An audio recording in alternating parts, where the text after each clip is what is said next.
Nick Mason's Saucerful of Secrets, live at the Roundhouse London 2020. And starting off, I'll cut straight to the chase.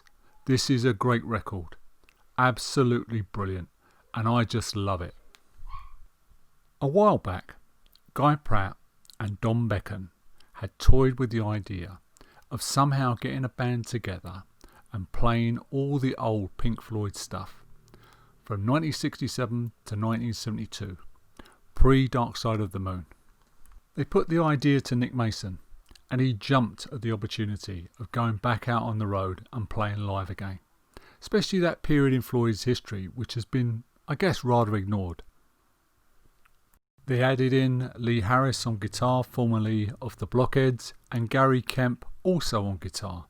Gary Kemp from Spandau Ballet. Now, no disrespect, but Spandau Ballet have never appealed to me.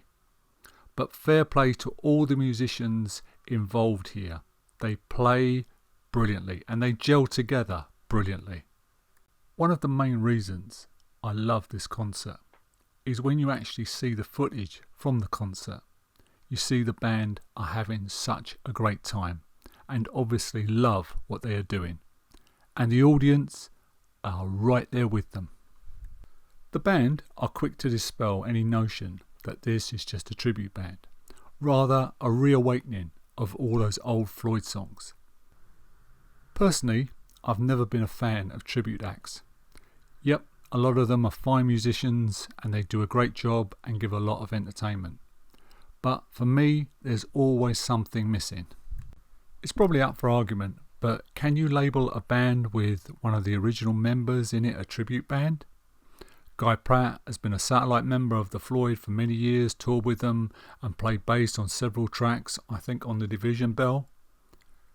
Would you call the 2020 version of Blue Oyster Cult a tribute band with just two of the original members in the band? So for me, this is not a tribute band. The concert is recorded and filmed at London's Roundhouse Theatre, which is a venue I've always loved. Though when I was going to a lot of gigs, probably weekly in the 1970s, it was never a place that many bands appeared at. Most concerts in London were held at the Rainbow or the Hammersmith Odeon.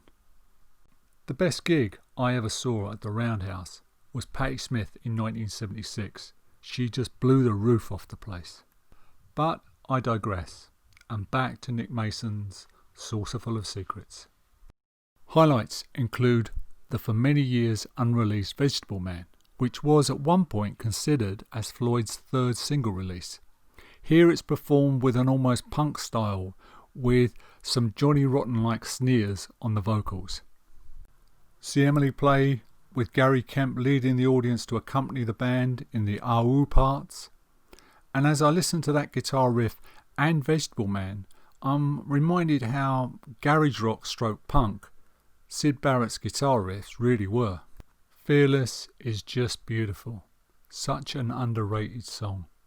And the band give a stellar performance. And it's great to see Nick sitting there grinning away, enjoying every minute.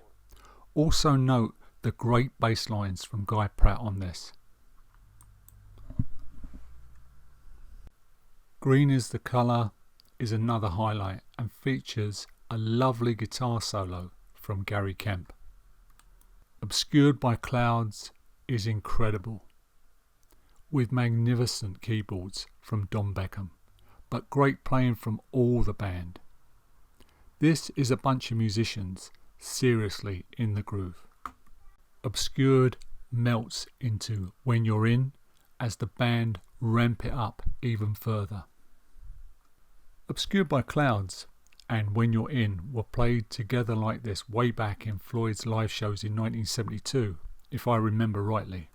A little note here, when the Saucerful of Secrets band do improvise in their live shows, they tend to base that around old Floyd improvisations gathered from bootlegs and not the recorded versions.